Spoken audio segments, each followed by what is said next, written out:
거룩한 주일 아침, 또 추수감사 주일 아침입니다. 하나님께서 우리와 함께 하시며 우리의 삶을 인도하시고 지키시고 보호하시는 분이심을 믿고 고백하는 복된 시간 되시기 바랍니다. 아멘.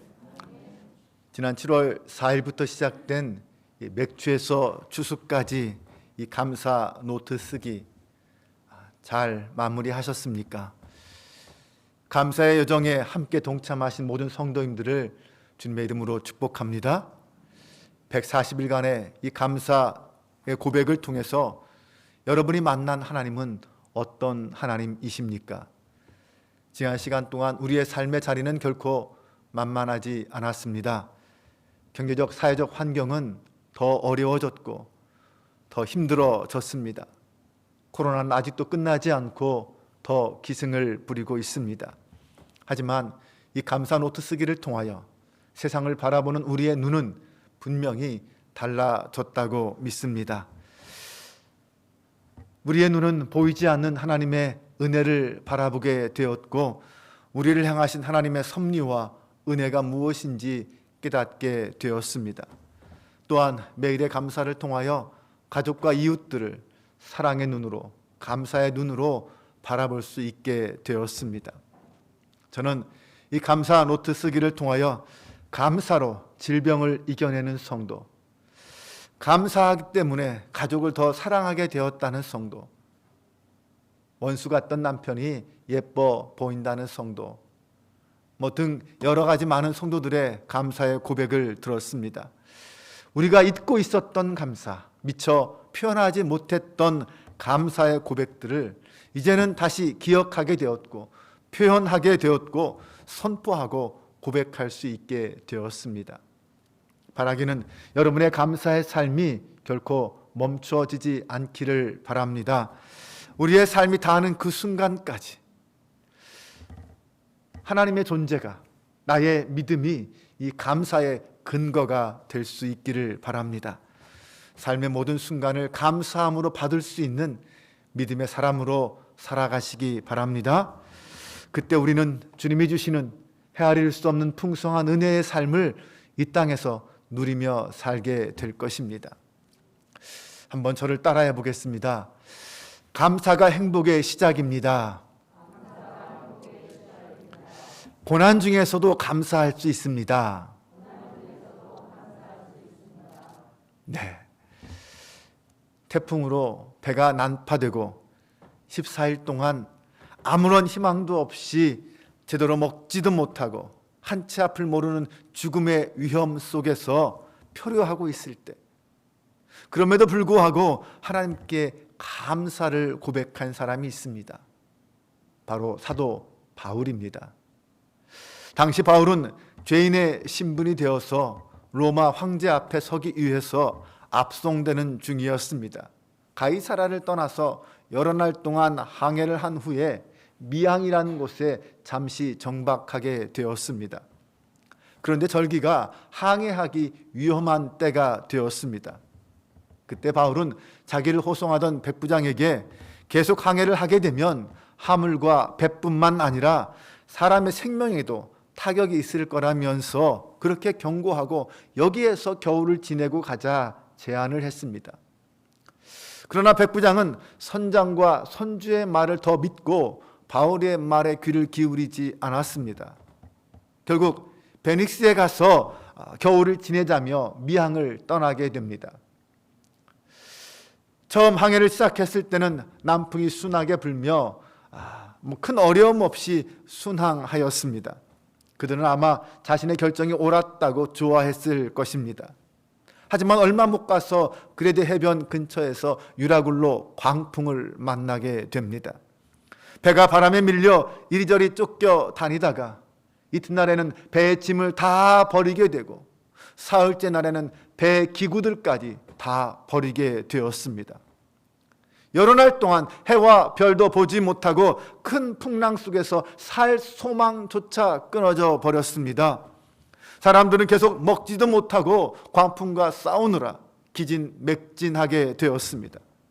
모두가 그렇게 절망하고 있을 그때에 바울이 사람들 앞에 섰습니다. 270명, 276명이나 되는 그 사람들 앞에 바울이 나섰습니다. 이렇게 말합니다. 내가 너희를 권하노니 이제는 안심하라.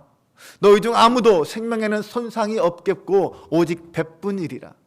내가 속한 바 내가 섬기는 하나님의 사자가 어젯밤에 내 곁에 서서 말하되 바울아 두려워하지 말라. 내가 가이사 앞에 서야 하겠고 또 하나님께서 너와 함께 항해하는 자를 다 내게 주셨다 하였으니 그러므로 여러분이여 안심하라. 나는 내게 말씀하신 그대로 되리라고 하나님을 믿노라.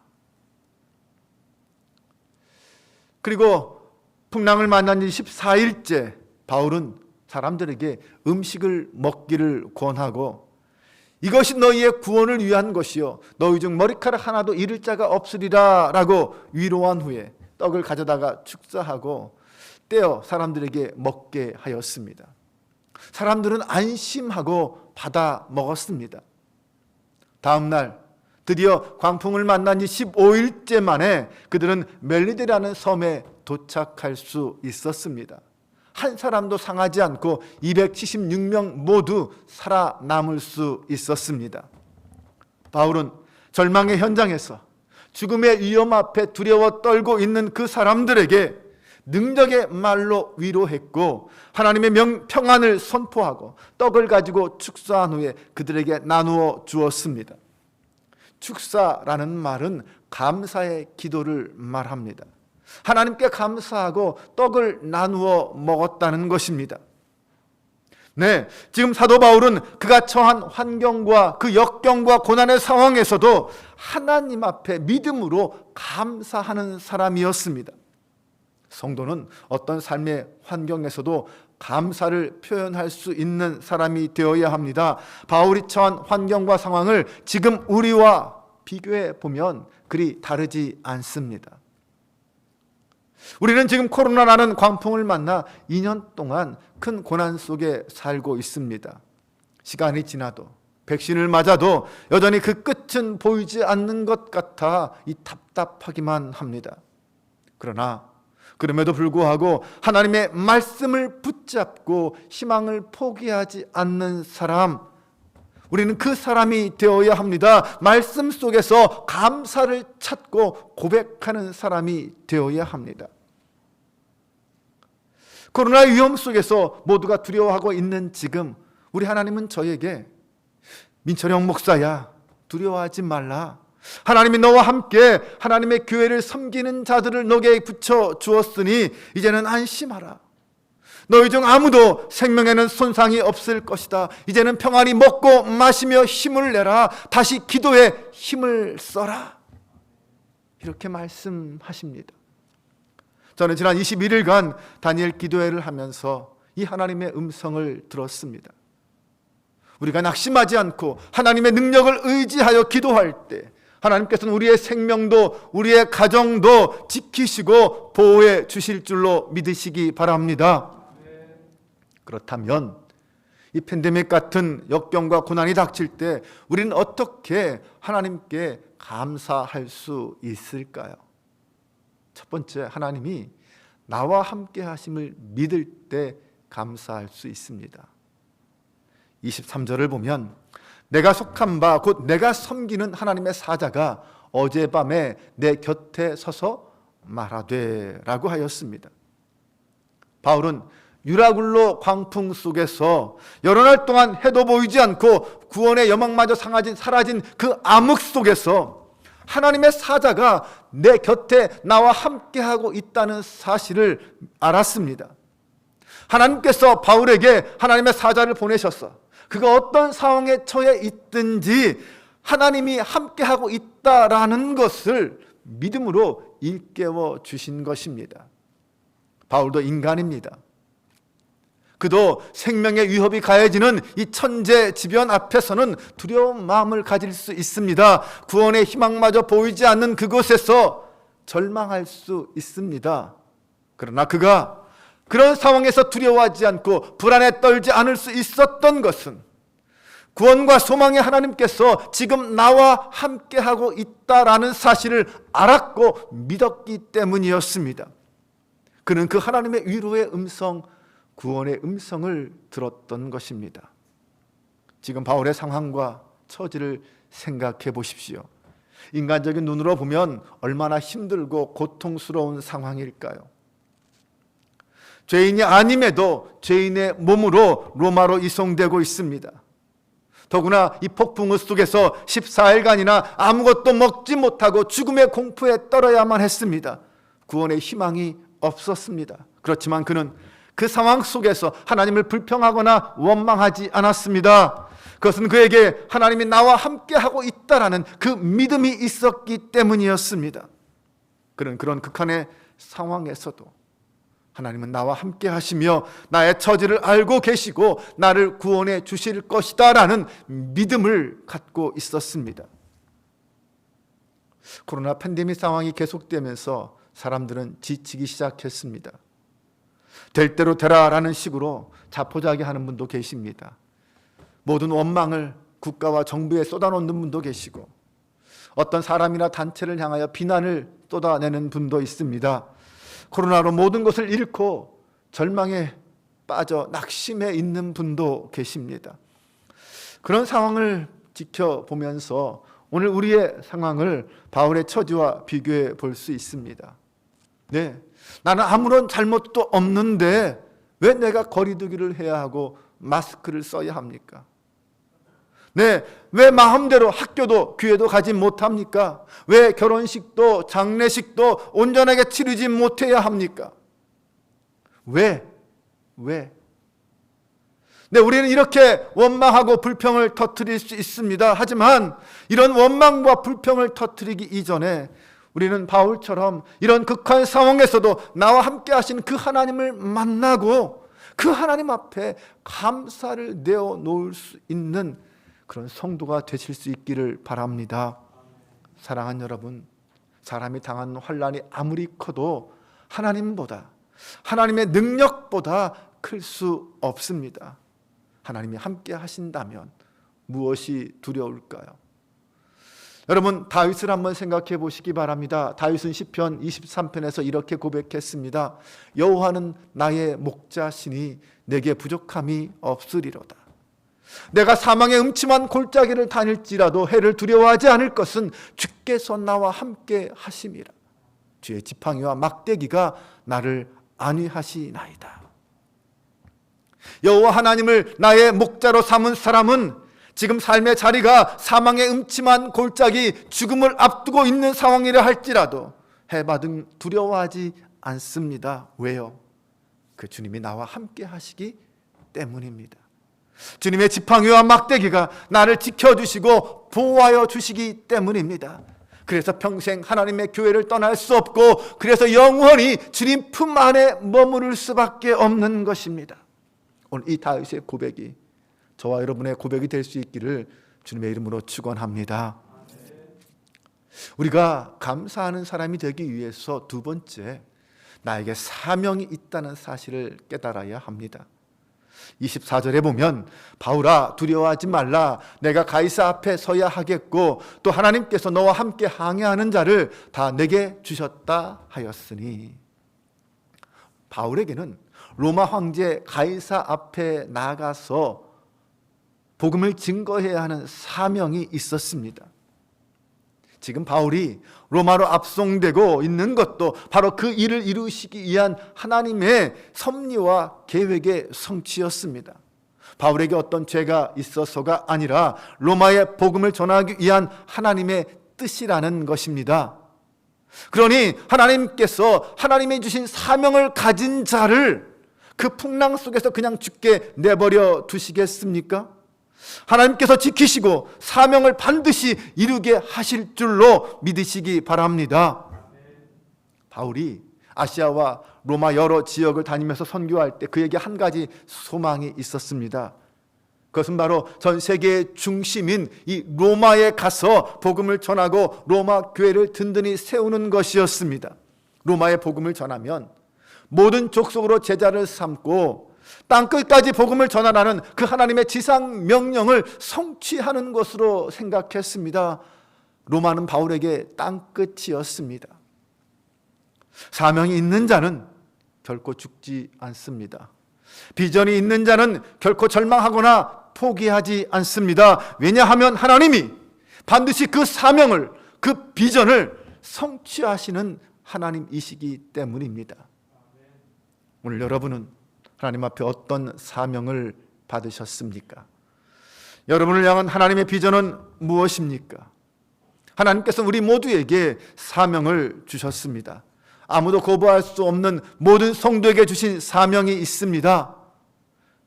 너희는 온 천하에 다니며 만민에게 복음을 전파하라.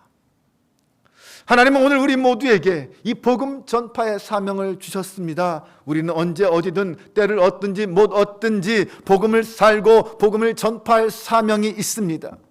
이 사명에는 목회자나 평신도의 구별이 없습니다. 우리 주변에 믿지 않는 가족, 이웃, 친척, 친구들, 그들에게 복음을 증거하고 구원의 길로 이끄는 것이 우리에게 주어진 영원한 복음의 사명입니다.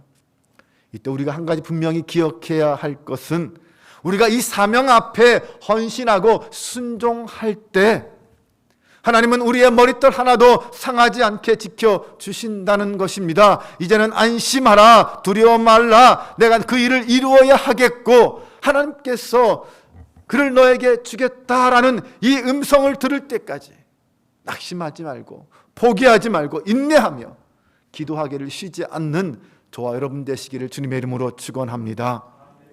코로나19가 아무리 독하고 강한 전염병이라 할지라도 사명의 길은 결코 막을 수 없습니다. 우리 하나님은 사명에 붙들린 당신의 자녀들을 끝까지 책임지고 지켜주시는 분인 줄로 믿습니다. 오늘 우리는 사명에 붙들린 사명의 사람입니다. 내가 사명의 사람임을 깨닫게 될 때 우리는 하나님께 감사의 고백을 할 수 있습니다. 나를 사명의 자리로 불러주신 하나님께 감사하며 끝까지 그 사명을 이루게 하시는 하나님께 감사할 수 있기를 주님의 이름으로 축원합니다.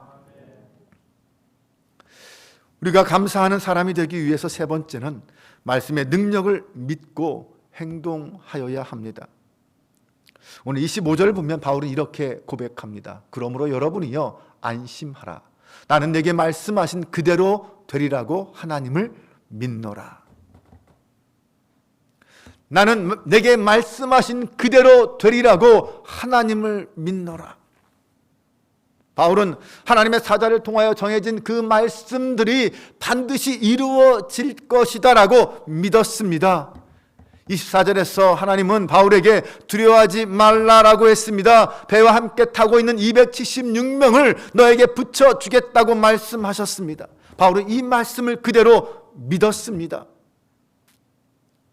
바울은 그 말씀을 믿었습니다. 사랑하는 여러분, 하나님의 말씀은 능력이 있음을 믿으시기 바랍니다. 우리 하나님은 신실하신 하나님, 말씀대로 성취하시는 하나님이심을 믿으시기 바랍니다. 하나님의 말씀에는 역사하는 능력이 있습니다. 하나님은 말씀으로 천지 만물을 창조하셨고 이 우주의 역사를 주관하고 섭리하십니다.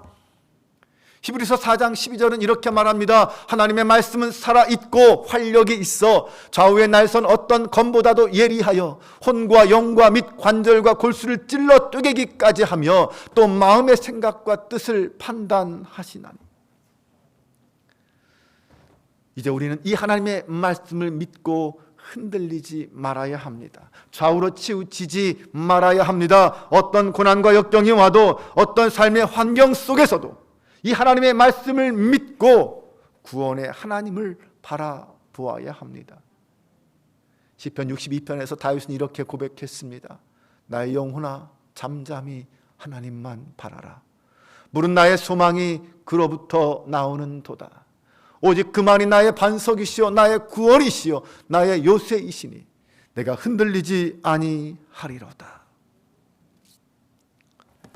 성경에는 오늘의 우리보다 더 심한 박해를 받고 고난 속에서 끝까지 하나님을 신뢰하며 믿음의 길을 걸어서 하나님의 은혜를 입은 사람들의 이야기가 가득 차 있습니다. 예를 들면 홍해 앞에서 사면 초가의 상황에 부딪혔을 때 이스라엘 백성들은 하나님께 살려달라라고 부르짖었습니다. 그러면서 그들은 모세에게 이렇게 불평과 원망을 쏟아 놓았습니다. 애굽에 매장지가 없어서 우리를 이끌어내어 이 광야에서 죽게 하느냐.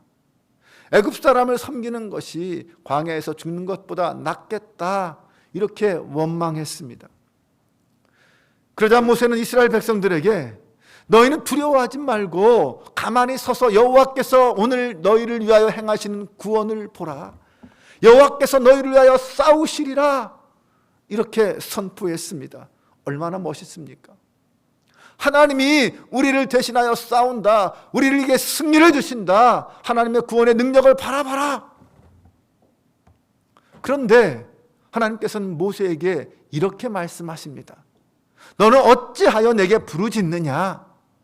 이스라엘 자손에게 명령하여 앞으로 나아가게 하고 지팡이를 들고 손을 바다 위로 내밀어 그것이 갈라지게 하라. 무슨 말입니까? 이 말씀은 너는 어찌하여 살려달라고 부르짖고만 있느냐? 가만히 기도하고만 있지 말고 믿음을 행동으로 보여주어라. 백성들과 함께 바다로 들어가고 너는 지팡이를 바다 위로 내밀어라. 그러면 내가 바다를 가르겠다라는 것입니다. 모세는 백성들에게 가만히 서서 바라만 보라라고 말했습니다. 그러면 하나님이 행하실 거라고 말했습니다. 그러나 하나님은 기도하고 가만히 서서 보고만 있지 말고 믿음으로 홍해 앞으로 나아가라라고 말씀하십니다. 그러면 하나님이 가르신다는 것입니다. 여호수아 3장에 보면 여호수아와 이스라엘 백성들이 요단강을 건너는 장면이 나옵니다. 거기에서도 하나님은 여호와의 궤를 맨 제사장들이 먼저 물이 가득한 요단강에 발을 담그라고 말합니다. 담그면 요단강 물을 막으시겠다는 것입니다. 하나님은 가만히 앉아서 기도만 하는 사람에게 응답하시는 분이 아닙니다. 기도한 후에 기도한 대로 믿음으로 행동하는 사람에게 응답하시고 역사하시는 하나님이심을 믿으시기 바랍니다. 기도하고 가만히 앉아 있으면 우리가 원하는 것이 하늘에서 뚝 떨어지는 그렇게 응답되는 것이 아닙니다. 내가 기도하고 믿은 대로 행동해야 합니다. 모세는 백성들에게 홍해로 나아가게 하고 자신은 맨 앞에 서서 지팡이를 들고 홍해 바다 위로 내밀었습니다. 그때 우리 하나님께서는 홍해를 바다를 갈라지게 하시고 이스라엘 백성들을 바다 가운데 마른 땅으로 지나가게 하셨습니다. 사랑하는 여러분, 오늘 우리도 우리의 구원을 위하여 베푸시는 그 하나님의 말씀의 능력을 믿고 믿음으로 행동하는 성도가 되시기 바랍니다. 믿는다고 기도했다면 그 믿음대로 행동하고 실천하시기 바랍니다. 그때 우리 하나님은 삶의 모든 환경 속에서 우리에게 응답하시고 감사의 기도를 하게 하실 줄로 믿습니다. 이제 오늘 말씀을 정리합니다. 나태주 시인의 한 사람이라는 시가 있습니다. 여러 시가 있는데 그 중에 하나입니다. 아무리 눈을 감고 생각해봐도 한 사람의 얼굴이 떠오르지 않는다. 정말로 내가 힘들고 괴로울 때 문득 찾아가 이야기할 바로 그 한 사람. 마음에 가득한 짐짝들 내려놓기도 하고 그것들 잠시라도 맡아줄 한 사람. 당신이 그 한 사람이 되어준다면 얼마나 좋을까? 내가 당신에게 그 한 사람이 된다면 얼마나 좋을까? 코로나로 인해서 많이 여러 가지 어려움을 겪었지만 그 중에 가장 힘들고 어려웠던 것이 있다면 바로 믿음의 동역자들을 만나 함께 영적 교제를 나누지 못하는 것이었습니다. 그러다 보니 서로의 힘듦과 괴로움, 그 무거운 짐들을 내려놓고 서로 맡아주는 위로의 사람을 만나기 힘들었습니다. 그래서 더 힘들고 아팠습니다. 지금 우리에게 필요한 것은 바로 그 한 사람입니다. 아니, 우리가 누군가에게 그 한 사람이 되어주는 것입니다. 낙심한 손을 잡아주고 믿음과 소망을 불러일으키는 그 한 사람이 되어 주는 것입니다. 바울은 풍랑으로 인하여 모두가 주저앉고 절망하고 죽음만 기다리고 있을 때 그들 앞에 섰습니다. 물론 바울 자신도 힘들고 지쳤을 것입니다. 그러나 그는 모든 사람에게 희망을 주고 용기를 주고 기회를 주는 그 한 사람이 되었습니다. 모두가 절망에 휩싸여 있을 때 오히려 감사하는 한 사람이 되었습니다. 저는 바울이 그 감당하기 어려운 폭풍과 파선과 표류의 상황 가운데서도 하나님께 감사하는 사람이 될 수 있도록 인도하시고 이끄신 것은 바로 하나님의 은혜라고 믿습니다. 사랑하는 여러분, 바울을 감사로 이끄시고 믿음으로 인도하신 그 하나님의 은혜가 오늘 이 어려운 팬데믹 상황에서 삶에 지친 우리에게 똑같이 임하기를 주님의 이름으로 축원합니다. 사도 바울과 함께 하시고 그로 사명의 사람으로 깨닫게 하신 그 하나님의 은혜, 그에게 말씀의 능력을 주시고 믿음으로 감사할 수 있도록 이끄신 그 하나님의 은혜가 오늘 저와 여러분에게도 똑같이 임할 수 있기를 주님의 이름으로 축원합니다. 선하시고 사랑과 능력이 충만하신 우리 하나님께서 이렇게 말씀해 주셨습니다. 수고하고 무거운 짐진 자들아 다 내게로 오라. 내가 너희를 쉬게 하리라. 나는 마음이 온유하고 겸손하니 나의 멍에를 메고 내게 배우라. 그리하면 너희 마음이 쉼을 얻으리니 이는 내 멍에는 쉽고 내 짐은 가벼움이라. 이 주님의 약속의 말씀을 굳게 믿고 어떤 고난과 어려움 속에서도 주님만 의지하며 다시 감사로 일어나는 저와 여러분 되시기를 주님의 이름으로 축원합니다.